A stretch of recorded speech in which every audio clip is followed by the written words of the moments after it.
In this video, I'll be talking more about correlation and more about other items that we've learned in the chapter. Okay, so right here, correlation does not equal causation. And then a little bit about re-expressing data that we'll talk about in class on Thursday. So first of all, people make this mistake all the time. They use the words correlation and causation to be the same thing. So a correlation, remember, the word you need to think of is association. Okay? One thing doesn't necessarily cause another thing. Okay? So whenever we have a strong correlation, we want to say that one of the variables caused the other one to make us feel better because it seems like it would make sense. For a variety of reasons, we say that a correlation of 0.9 means that one thing has caused the other thing. Okay, but scatter plots don't ever, there are so many other things, and I will be giving you an example when I'm done explaining this. So any hidden variable that stands behind a relationship, that's called a lurking variable. We will actually learn about a couple of different variables. Okay, so here's my example. In my dissertation, I looked at character strengths and high school students.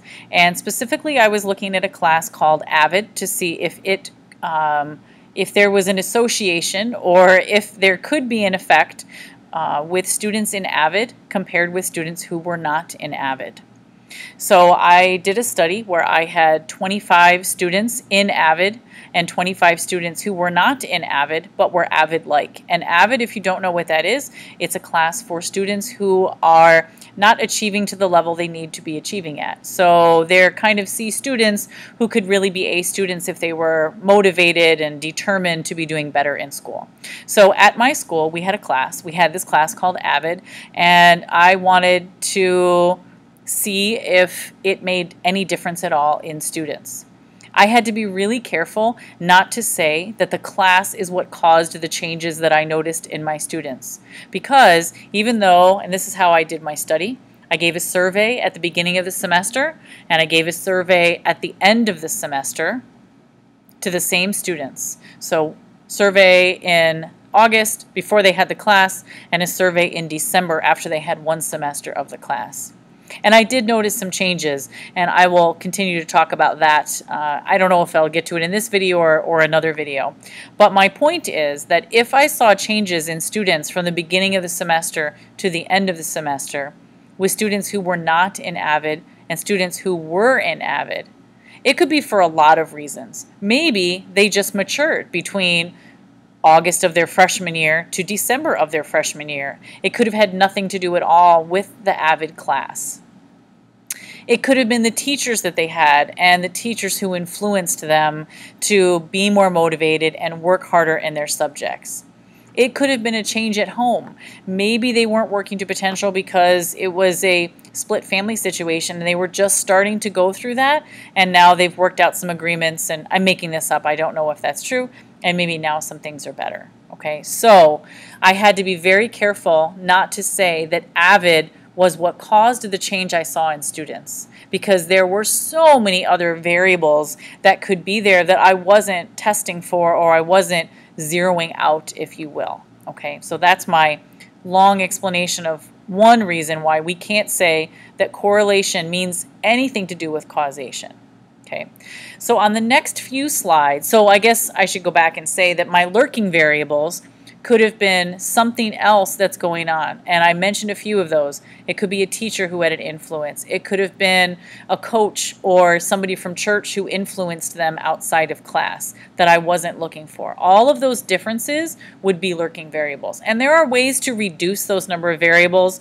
With teenagers, it is a lot of things happening, so there was no way I could eliminate all of those different variables. Okay, all right, so in the next few slides, here are some rather funny examples.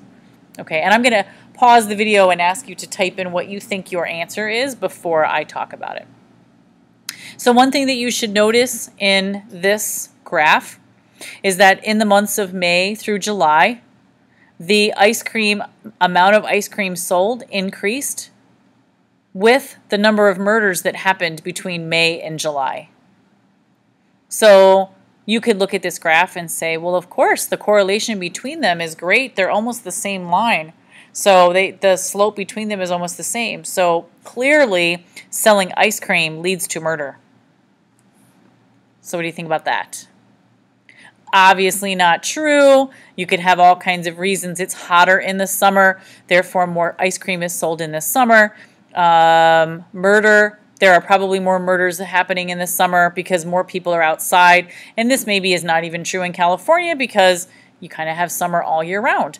But especially in winter months in Wisconsin where it's really cold, you don't have a lot of people outside. In fact, we'd always joke that we wouldn't see our neighbors for the winter months because you really just don't go outside very much. Okay.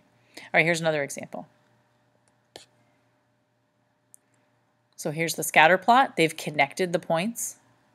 So on the left, the global average temperature, and the bottom, the number of pirates. So global warming is leading to an increased number of pirates.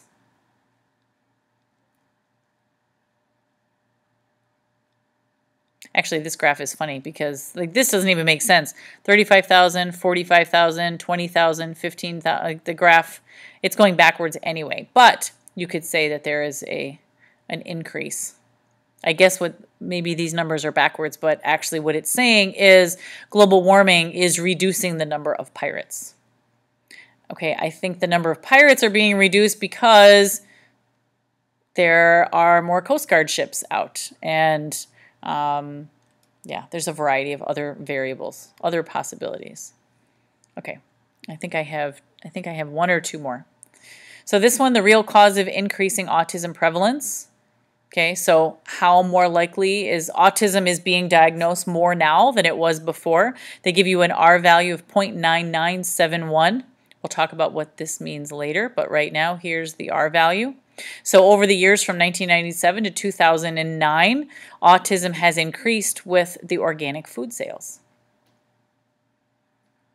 Is there a link between them? Well, of course not. More people are being diagnosed with autism because we understand it more now than we did in 1997. There are other ways to be testing for it, and instead of putting students in special needs classrooms, there are other ways to diagnose that they have autism. Organic food sales just tend to be on an upswing anyway. Again, I don't know in California, but in Wisconsin over the past 10 years, people probably were starting to eat more organic food, but California tends to eat a lot of organic food anyway. All right, so it just happens to be that they're increasing somewhat at the same rate, but they're not related at all. Okay, one last one. The obesity as a percent of the adult population as compared with the total credit market debt owed. So there is a relationship between obesity and increased spending of debt. Of course, there's no relationship between the two of them, okay? Spending money has nothing to do with being overweight. Those are two different things, okay? All right, so those are some funny examples of remembering that correlation and causation cannot go together. Okay. All right, so correlation tables. Actually, I'm going to skip through that. Okay. All right, straightening scatter plots.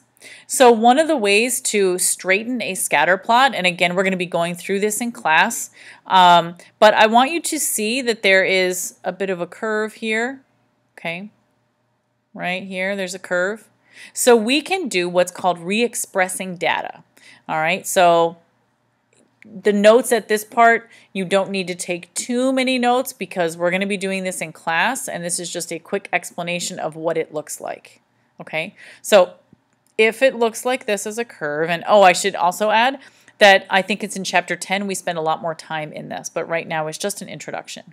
Okay, so this is the shutter speed and the f-stops, so for the photographers in the class, how fast your lens is going to close based on how open the lens is from remembering photography from a very long time ago.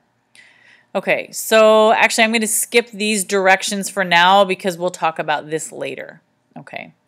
All right, so some things that can go wrong in chapter 7. So again, don't say correlation when you really mean association. So when you're describing scatter plots, you always want to talk about the association. Please also make sure you have in your notes that you are describing the association in the context of the problem. So talk about a positive direction, and then as one increases, the other one increases, etc. Okay, so people say correlation when they really mean association, so be very careful with that, with combining those two words. Okay, you only want to talk about correlation when you're talking about strength and direction of linear relationships. So linear relationships and two quantitative variables. So on the homework that you were just working on, where there were 3 blunders in the first 3, I think it was number 2, and you had to say what the blunders were. One of them is quantitative and the other is categorical. So you have to make sure that you're talking about the relationship between 2 quantitative variables and making sure that it's linear. Okay, so same thing, not categorical variables. Never confuse these two words, correlation and causation. You're going to be very tempted to, but really just take the word causing out of your vocabulary for this class, because we're never going to be talking about something causing something else. We're not, there's too many variables that we're not going to be eliminating. Okay, so if the curve, if the association is not linear, there might be a strong association, but we're not going to be talking about correlation because we can't find a correlation if it is curved. So you can describe that it's curved, and that's fine, but we're not going to be finding correlation with them. Okay. All right, so again, you can find the correlation. The correlation with this curved data is 0.979. If you don't look at the scatter plot, you wouldn't notice that, you would not notice. Yeah, let me say that again. If you didn't look at the scatter plot, you would never figure out that this is actually curved. So correlation, so first you look at the scatter plot, and then you go ahead and calculate the correlation coefficient. Outliers can pull the correlation. So look at this correlation and then look at them all together, okay? So you might want to do it twice. It depends on the information, okay? So these 4, remember, direction, form, strength, and unusual features. So I think this is a great time to make another list in your notes about those 4 words, so you remember to look at those 4 things, okay? The correlation coefficient tells you the direction and the strength. So direction, is it positive or is it negative? The strength, is it strong, strong, moderate, or weak? Strong, moderate, or weak when you're describing that. Correlation, we just talked about that in notes today, Tuesday. There are no units. You can swap the variables, okay? So you could go x to y, y to x. The correlation coefficient won't matter, okay? And then the last few, which for some reason this won't let me scroll up anymore. You have to think about whether the methods that you're choosing make sense. So we're going to talk a lot about conditions, okay? So make sure that you're deciding and you're writing something about that the scatter plot has a linear form. That's one thing. And making sure that you're looking for looking variables, making sure that you have a linear relationship before you're talking about correlation. Okay? All right, that is it with the Chapter 7 notes.